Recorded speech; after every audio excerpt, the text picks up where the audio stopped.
Hello అండి, అందరికి నమస్తే. అరుణ్ శివ @ యూట్యూబ్ ఛానల్ స్వాగతం. నేను మీ కే స్వరప్రసాద్ను. నేను మీకు ఈరోజు ఈ వీడియోలో రిబ్బన్ పకోడీ, మామూలుగా జనరల్గా మనం ఒక రిబ్బన్ లాగా మనం చూస్తుంటాం. కొంతమంది చెక్క పకోడీ అంటారు. దీన్ని టేస్ట్గా ఎలా చేయాలో చూద్దాము. మీరు ముందుగా ఒక అరకిలో శనగపిండి తీసుకోండి, జల్లించి శుభ్రంగా. ఒక 1/2 కిలో బియ్యం పిండి సిద్ధం చేసుకోండి.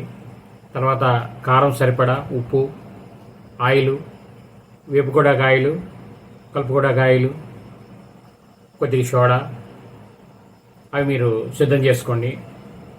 సిద్ధం చేసుకొని పొయ్యి మీద ఆయిల్ పెట్టి సిమ్లో ఉంచండి. కాకొస్తుంటుంది అది. ఈలోపు మీరు ఒక బౌల్ లాంటిది, ఒక బొచ్చు లాంటిది కానీ, లేదంటే కొద్దిగా వెడల్పాటిది కలుపుకోవడానికి వీలుగా ఒకటి తీసుకోండి.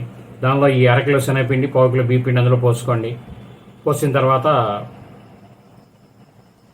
దాన్ని మధ్యలో ఇలా గుంటలా చేసుకొని, మనం బాదుషా కలిపినట్టుగా మధ్యలో గుంటలా చేసుకొని ఆ మధ్యలో నీళ్లు పోయండి.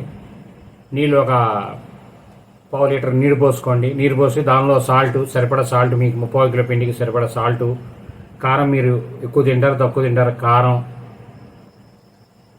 దానిలోనే ఒక 120 గ్రాములు ఆయిలు, కొద్దిగా తినే సోడా చిటిక అందులో వేయండి.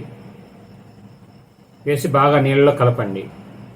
కలిపిన తర్వాత మీరు ఏం చేస్తారంటే అల్లాన్ని బాగా మిక్సీలో వేసి అది ఒక చిన్న పల్చడి గుడ్డలో పెట్టి దానిలో పిండండి. పెడితే రసం వస్తుంది. ఆ రసం అనేది ఆ నీళ్ళలో కలిసిపోతుంది. మొత్తం కలిపేయండి. అప్పుడు కలిపి వాటర్ పోసి మీరు బాగా గట్టిగా కాకుండా బాగా మెత్తగా కాకుండా మీడియంగా ఉంచుకోండి. కలిపి ముద్దని రెడీగా ఉంచి మీరు గిద్ద రెడీ చేసుకోండి. దానిలో రిబ్బన్ పకోడీ బిళ్ళ అనేది ఉంటుంది కదా, ఒక 5 రిబ్బన్లుగా ఉంటుంది. బిళ్ళకి 4 కానీ చిన్న మీరు తీసుకునే సైజుని బట్టి కంపెనీని బట్టి ఉంటాయి. దానిలో మీరు పిండి పెట్టి దాన్ని ఏం చేస్తారంటే లో కాక మీద కొద్దిగా కాకుండేటట్టుగా చూసుకొని వదలండి. నూనె ఇలా ఆయిల్ని ఇలా బాండీలో ఉన్న ఆయిల్ని నిదానంగా తిప్పుకోండి, మీద పడకుండా కిందకి పడిపోకుండా. ఇలా తిప్పుకొని ఒక చోట పెట్టి ఇలా నొక్కితే మీకు ఈ రిబ్బన్ పకోడీ అనేది వెళ్ళిపోతుంది. మీకు అలా కుదరదు అనుకుంటే పైన ఇలా తిప్పుతా చేసుకోవచ్చు. తిప్పడం కంటే ఇలా ఆయిల్ తిప్పుకొని నొక్కితే ఇది రిబ్బన్ పకోడీ ఇలా వెళ్ళిపోతుంది. తర్వాత మీరు పైన ఇలా అనుకుంటే మొత్తం వెళ్ళిపోతుంది. ఫుల్ కాక పెట్టేసుకోండి.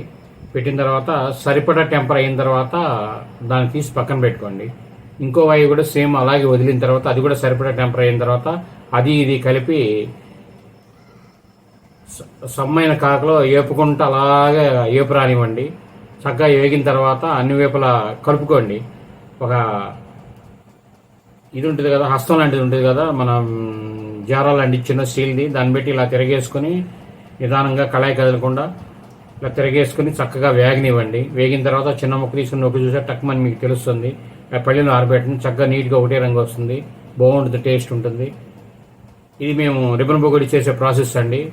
మీకు మరిన్ని వీడియోలు చేయడం కోసం లైక్ చేయండి, షేర్ చేయండి, తప్పకుండా సబ్స్క్రైబ్ చేసుకోండి. చాలామంది వ్యూవర్స్ సుమారు 20,000 మంది దాకా వ్యూవర్స్ అయ్యారండి మన ఛానల్ స్టార్ట్ చేసిన కాడి నుంచి. సబ్స్క్రైబర్స్ స్లోగా పెరుగుతున్నారు. మీరు ఈ ఛానల్ అనేది ఫుడ్ ఛానల్, అన్ని ఫ్యామిలీ అవేర్నెస్ అన్నీ వస్తున్నాయి. మీరు చూస్తున్నారు కదా, ఇది మీరు చూస్తున్నారు. కానీ ప్రమోట్ అనేది సబ్స్క్రైబ్ చేసుకుని ప్రమోట్ అనేది కొద్దిగా హెల్ప్ చేస్తే మీరు మన రిలేటివ్స్ చేత, మన ఇంట్లో ఉన్న సభ్యులందరి చేత మీరు వారి ఫోన్లో మీరు తీసుకొని మీరు సబ్స్క్రైబ్ చేయండి. వాళ్ళు కూడా ఖాళీగా నోటి చూస్తుంటారు. ఇది మంచి అవేర్నెస్ సబ్జెక్టు. మన గవర్నమెంట్ అప్డేట్స్ వస్తాయండి. ఈ వీడియో మీరు పూర్తిగా చూసిన ధన్యవాదాలు. మేము మరిన్ని వీడియోలు చేయడం కోసం లైక్ చేయండి, షేర్ చేయండి, తప్పకుండా సబ్స్క్రైబ్ చేసుకోండి. Thank you.